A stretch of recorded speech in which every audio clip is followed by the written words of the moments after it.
Aujourd'hui, je me dirige vers l'île aux Coudres pour aller rencontrer Abdelhadi Bninou, soudeur dans l'entreprise Océan qui se trouve juste derrière. Donc suivez-moi.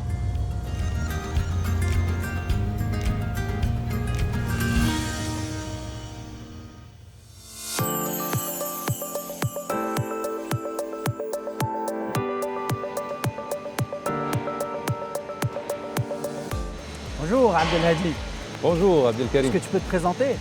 Je m'appelle Bino Abdelhadi.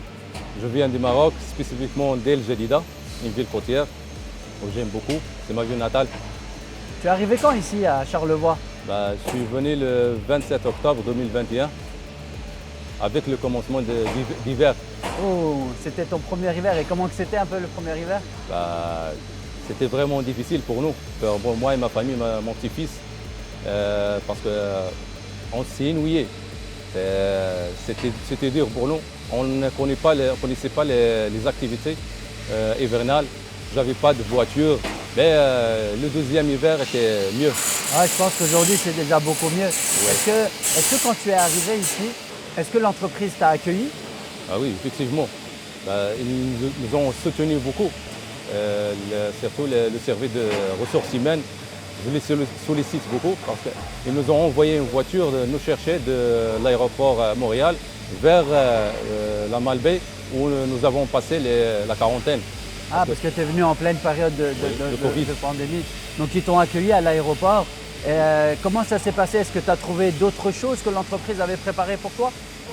Oui, ils nous ont beaucoup aidés, spécialement pour trouver un logement à Baie-Saint-Paul parce que c'était difficile pour nous, pour trouver nous-mêmes. Ils nous ont beaucoup aidés à trouver l'appartement. Ils nous ont, avec leur voiture aussi, de la Malbaie à Baie-Saint-Paul, Ah, ils tant nous ont mieux. aidés à trouver des meubles, tout ça, pour des vêtements d'hiver. Donc là, il y a eu un accompagnement dans le fait de meubler ton appartement.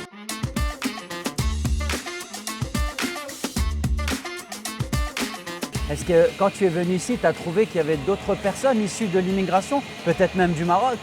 Oui, nous étions une équipe de 9 personnes, 6 Marocains et 3 Tunisiens. J'étais le dernier parmi eux. Ah, tu étais le dernier membre de l'équipe qui venait d'arriver. Je me rappelle initialement, en 2018, on venait d'apprendre une super belle nouvelle pour l'organisation, donc l'obtention d'un des contrats les plus importants de l'histoire d'Océan. À cette époque, il y avait déjà pénurie de main-d'œuvre, bien évidemment. Donc, on a diversifié les différentes stratégies, autant du recrutement des étudiants, de la population au Québec, et on a pensé au recrutement international pour combler une partie des besoins de main-d'œuvre qui émanaient de ce nouveau contrat-là d'importance pour l'organisation. Est-ce que ça représente un pourcentage assez important ici, chez nous, à l'île aux Coudres? Du côté du chantier à l'île aux Coudres, on peut parler d'un 10 à 15 de la main-d'œuvre. Donc, on a des gens au niveau du personnel administratif, également la majorité, donc au point de vue du personnel de production, majoritairement des soudeurs et quelques mécaniciens qui font partie de notre équipe. Oh, un tel pourcentage, on comprend que ça impacte directement l'entreprise Océan.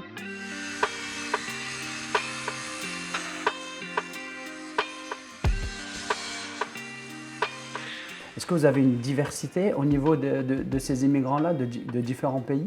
Oui, on a des gens issus qui proviennent du Maroc, de la Tunisie, de la France, du Cameroun ainsi que de l'Italie. Donc, on a une diversité culturelle intéressante, importante, qui amène une certaine créativité, je dirais, au niveau de la recherche de solutions à l'interne. Donc, pour nous, ça fait partie de nos richesses.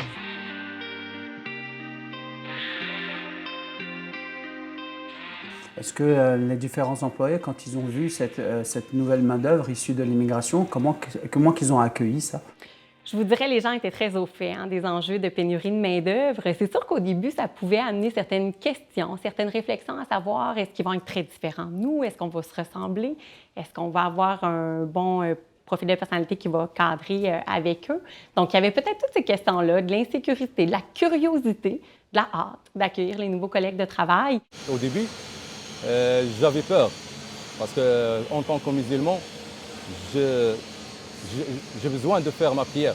Et j'ai demandé et ils m'ont aidé de faire ça.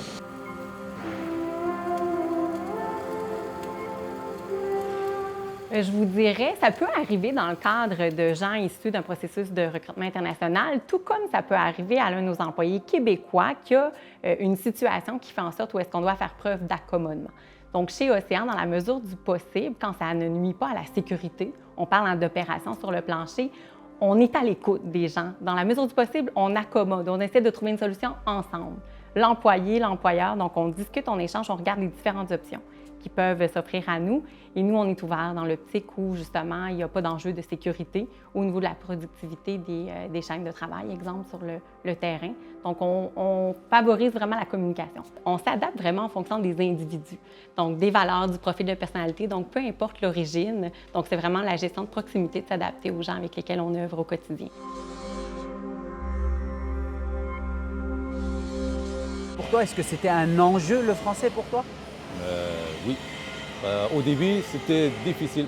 Je comprenais le français. Je ne sais pas à 100%, mais je comprenais le français. Mais j'ai trouvé un accent ici, un accent charlevoisien. Et avec les jours, les gens, mon chef d'équipe, je sollicite mon chef d'équipe, Jean-François Bouchard, qui m'a beaucoup aidé à comprendre le charlevoisien. Et il me donnait le temps pour s'exprimer et m'explique aussi en détail la tâche. Et ça m'a aidé beaucoup. Oui, l'accompagnement individuel, donc on se rend compte que c'est très important.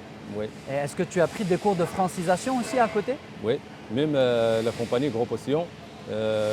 Cependant, on fait la deuxième session pour les cours de francisation. On les fait dans les heures de travail. Oh, c'est bien ça. C'est sûr que le défi de la langue peut être un obstacle au premier abord. On a eu la chance d'avoir des gens qui avaient un niveau de français adéquat pour rejoindre les rangs de notre organisation. Par contre, on s'est assuré d'offrir des cours de francisation, un parrainage aussi. On a développé un programme de parrainage avec des employés actuels et des gens issus du processus de recrutement international pour s'assurer de bien se comprendre, d'échanger sur leur culture, notre culture à nous, de bien les intégrer dans notre équipe. Mais on le sait, chez Océan, on fait des projets d'envergure. Donc, pour nous, la santé-sécurité, ce n'est pas uniquement une priorité, c'est l'une de nos valeurs, donc qui guide nos actions au quotidien. Donc, pour nous, la compréhension des processus des instructions de travail prenait une place de première importance, je vous dirais, au niveau de la compréhension des différents collègues qui ont joint notre équipe. On en a fait un projet d'équipe. Donc, le succès de cette démarche-là, ce n'est pas uniquement notre équipe RH, ce n'est pas uniquement la direction, c'est vraiment l'ensemble de nos employés qui ont été des acteurs incroyables. Donc, je pense aux gens qui trouvaient des vêtements chauds pour l'hiver, qui voulaient aider à la recherche au logement, recherche de garderie. Donc, tout le monde s'est vraiment mobilisé, je vous dirais, pour faire de ce projet-là une réussite. Et nous, on s'est assuré de former nos gens avec des partenaires ici dans Charlevoix sur la diversité culturelle dans le milieu. Pour nous, je parlais de projets où les gens se sont mobilisés à l'interne, mais on sent que les gens de la communauté ici se mobilisent aussi pour faire du recrutement international un succès pour la pérennité des organisations présentes dans le secteur.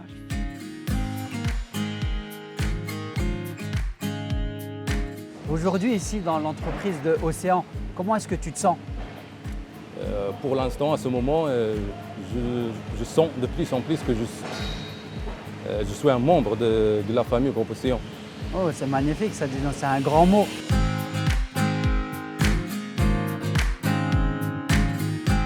Est-ce que dans Charlevoix, il y a un endroit particulier que tu aimes bien te ressourcer?